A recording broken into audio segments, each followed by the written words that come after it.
Does your current human resource management book not clearly provide you with concepts and ideas about human resources? Need any help dealing with difficult employee behaviors? Are you frustrated with trying to understand why human motivation is so important? Do you need tools for motivating your employees?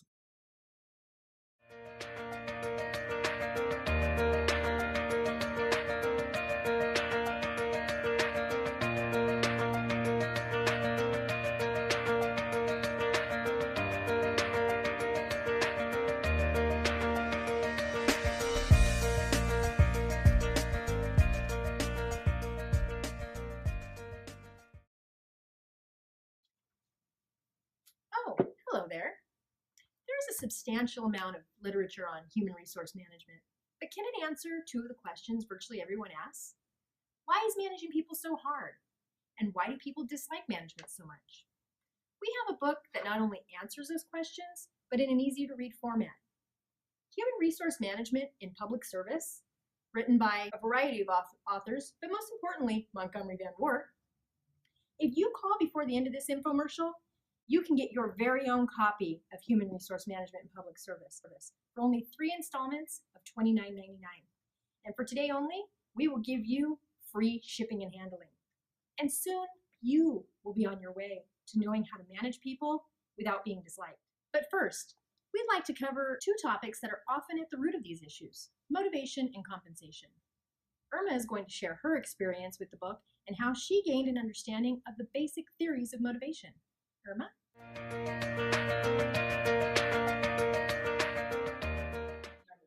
Before reading this book, I thought it was fine to treat all employees in the same manner. This book has revealed to me that there's not a one-size-fits-all strategy. It just doesn't work because of all the different personalities in every team. Motivation is about the drive or energy that compels people to act with energy and persistence towards goals. There are different motivating factors such as intrinsic motivation, the need for appreciation, achievement, and creativity, as well as their mental health state of mind. Others are motivated by external circumstances such as the effects of job goals, salaries, work difficulties, supervision, and leadership. A key principle to motivation is that people are motivated in pursuit to satisfy their own needs. This book talks about Room's theories of motivation. He states that people are motivated to experience pleasure and avoid pain. People show effort and expect that this will produce performance results, which will lead to rewards that can be used to satisfy their needs. This book also talks about Maslow's 5 hierarchy of needs, which is important in understanding motivation. The need for survival, being able to pay for food and rent. The need for safety, having security in a job. The need for belonging, maintaining relationships. The need associated with self-esteem, feeling confident and successful. And lastly, self-actualization, developing one's potential. There are many needs that motivate people. It is important that managers align employees' efforts by understanding both the needs of the employee and the needs of the employer.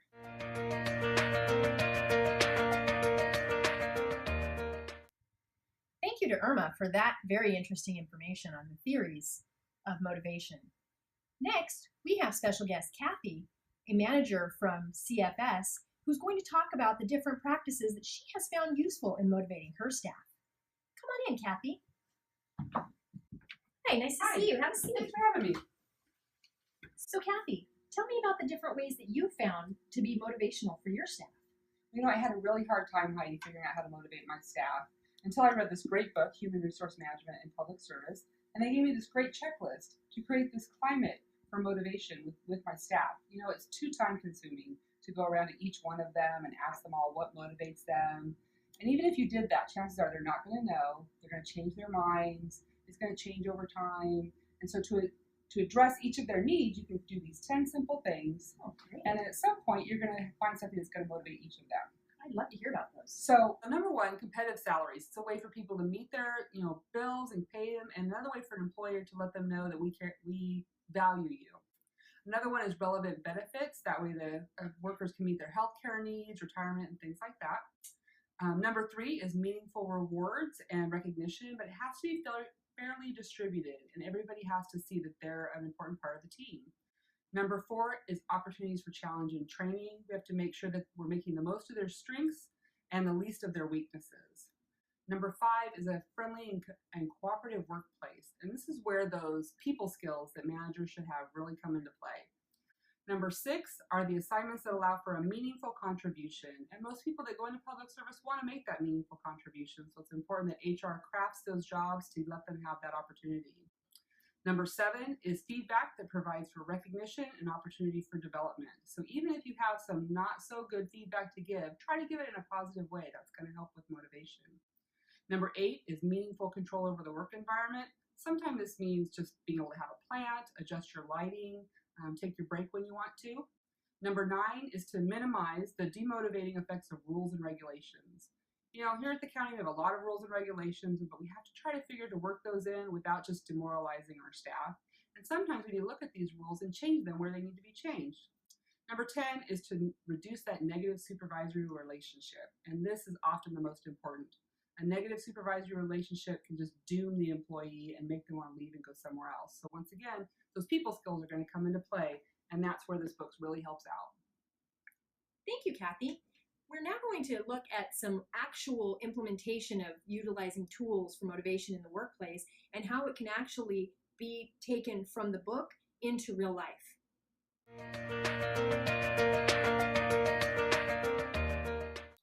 Oh, hi, Irma. Come Hi. in. Take a seat, please. Thank you. I asked you to come in today because I want to discuss your motivation. I've noticed that you're unmotivated, and I want to talk about that. I want to talk about two tools of motivation that I found out are very helpful to employees. The one is giving feedback. So psychological contract is just a mutual agreement. It's a give and take between you and me. I will tell you what I need from you and what I expect from you, and you will do the same thing for me. All right. Okay. So to start off with, I need you to be here on time. Okay. I need you to give in more effort to your work. So am I going to get a pay raise? I don't feel motivated because I'm still getting paid the same after 5 years. Okay. What is it that you're willing to give me to earn that pay? I'll work harder. I'll be here on time, and I'll put more work. Okay. So then we'll write this down. We'll meet up again in a few weeks. See if we need to make any changes, any adjustments, and then after that we'll go based. I'll tell you either if I can grant you that, or if it needs to be adjusted, or if it needs to be denied. All right. So wait, how do I know how I'm doing?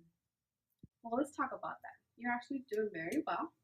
There are some areas that need some work, but I'll provide training for you. I'll help you. I'll have you shadow one of your fellow employees, Okay. and they'll assist you with the new programs. I've noticed you need a little additional help on that, but other than that, you're doing well.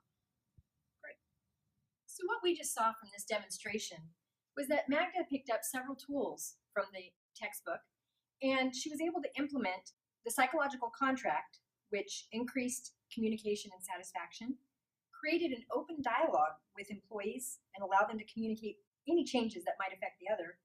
Overall, it improved performance and productivity and reduced turnover. In addition, the feedback that she gave Irma was frequent, consistent, timely, and in a positive way, and also was delivered in a very straightforward manner. The tools that Magda picked up from the textbook will help to give her what she needs to motivate her employees.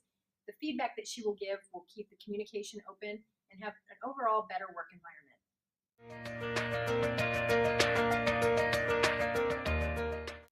Speaking of motivation, one of the most common ways to motivate staff is through compensation. But is all compensation good? What are the types of compensation? I'm going to be joined today with one of the authors of Human Resource Management in Public Service, Evan Berman.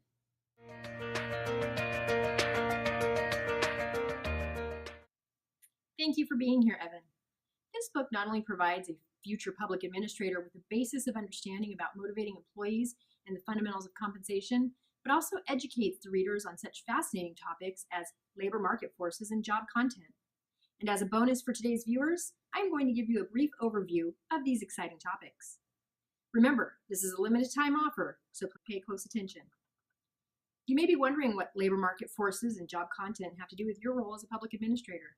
Well, did you know that compensation in any jurisdiction is not just a product of pay philosophy and individual contribution, as Evan just talked about? It is also influenced by external competition and internal consistency. Let's take a further look at what I mean, shall we? While classic economic theory suggests that salaries are determined by supply and demand for certain jobs, supply and demand is actually affected by political intervention, such as minimum wage requirements, collective bargaining, or interest group lobbying.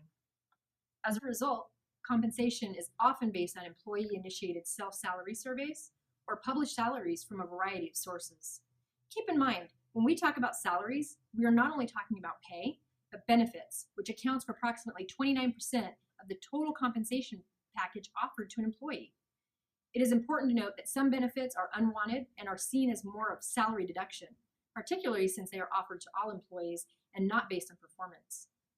This actually results in decreased employee satisfaction. This book discusses ways to address the concerns of unbeneficial benefits, and if you act today, you can purchase this book and find out how. The bottom line for public administrators is this: the comparison of pay of employees with the pay of those performing similar jobs in other organizations or external equity can't focus strictly on salary. This can be very challenging in staying competitive and attracting the best candidates when it comes to compensation. Job content is another factor when it comes to compensation. That is, the value of the work performed is assessed with what the job's contribution to the organization when assigning salary ranges, or equal pay for equal work. One method of job evaluation is point factor analysis. The text defines point factor analysis as a job evaluation method that assigns points to compensable factors which are summed to determine pay. While not entirely objective, this method does have some face validity, and most organizations rely on this as a way of comparing what employees are paid doing similar jobs within the organization. Another technique, pay banding, became popular by downsizing and the need to restructure organizations. This technique offers more organizational flexibility by creating a broader salary range for a position and not requiring formal promotions for substantial pay increases. This technique creates problems, however, including potential Equal Pay Act violations. If you are interested in learning more, this is definitely the book for you. Act now so you don't miss this exciting opportunity. Call the number below and get your very own copy of Human Resource Management in Public Service. Don't delay, supplies are limited. Operators are standing by.